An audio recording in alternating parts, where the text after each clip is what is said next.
नमस्कार दोस्तों, मेरी आज की कहानी है एक बुजुर्ग दंपति की।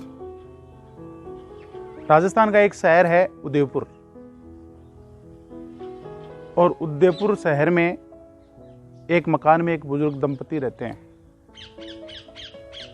एक दिन अचानक बुजुर्ग दंपति को तेज बुखार आता है। दोनों डॉक्टर के पास जाते हैं। डॉक्टर जांच करता है तो दोनों कोरोना पॉजिटिव आ जाते हैं। डॉक्टर आवश्यक दवाइयां देता है और घर भेज देता है और कहता है कि होम क्वारंटाइन रहिए। बुजुर्ग दंपति दवाइयां लेकर घर आ जाते हैं, लेकिन कोरोना के नाम से वो भयभीत हो जाते हैं और फिर नकारात्मकता उनमें आ जाती है। धीरे धीरे सोचते हैं हमारा कोई नहीं है, हम अकेले हैं, क्या होगा। और नकारात्मकता उनमें इतनी आ जाती है कि वो ये सोचने लग जाते हैं कि अब हम बच नहीं पाएंगे। ऐसे करते करते एक दिन 2 दिन उनकी तबीयत ज़्यादा बिगड़ती जाती है। 3-4 रोज बाद में पड़ोसी का एक बच्चा खेल रहा होता है, उसकी गेंद उनके घर में आकर गिर जाती है। बच्चा पुकारता है, दादाजी मेरी बॉल दीजिए। अब बुजुर्ग सोचता है कि इसमें बच्चे को बॉल उठा के दूं, मैं संक्रमित हूं, कहीं बच्चा संक्रमित न हो जाए। बच्चा फिर कहता है, दादाजी मेरी बॉल दीजिए। बुजुर्ग कहता है, बेटा मैं तुम्हारी बॉल नहीं दे सकता। बच्चा कहता है, क्यों? बुजुर्ग कहता है, मेरी बीमारी लगी हुई है और वो बीमारी आपके भी लग सकती है। अब अबोध बालक वो क्या जाने बीमारी। वो कहता है, नहीं दादाजी आप मेरी बॉल देना नहीं चाहते, आप मुझे मेरी बॉल दीजिए। अब बुजुर्ग कहता है, नहीं बेटा ऐसी बात नहीं है, मैं एक बार ठीक हो जाऊं फिर एक नहीं मैं तुम्हें 5 बॉल दूंगा। अब बच्चा लालच में आ जाता है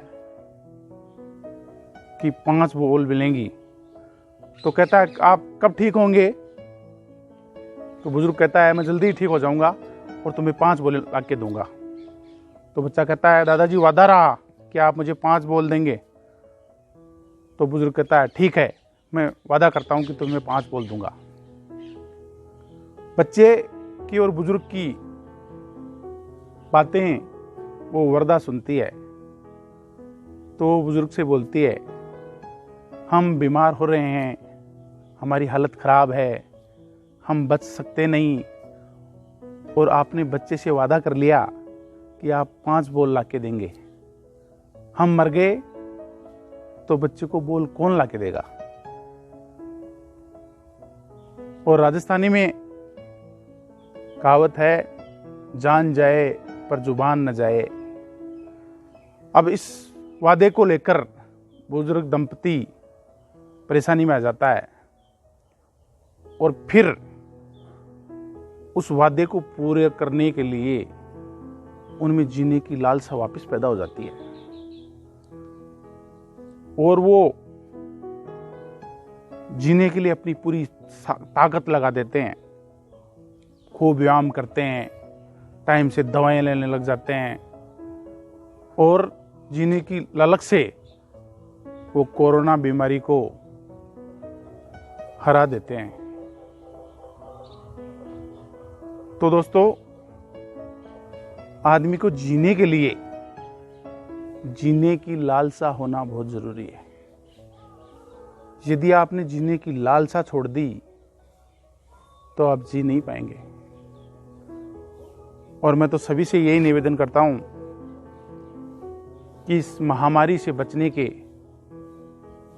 पूरे उपाय अपनाइए। मास्क पहनिए, सोशल डिस्टेंसिंग रखिए, और यदि बाय चांस आप संक्रमित हो भी गए तो जीने की लालसा मत छोड़िए। 100 में से मात्र 1 या 2 लोग मर रहे हैं, 100 में से 98 से 99 लोग ठीक हो रहे हैं और हमें वो 1 नहीं बनना है, 100 में से 98 और 99 बनना है। इसलिए अपनी जीने की लालसा बनाए रखिए। हम कोरोना को हरा के छोड़ेंगे। जय हिंद।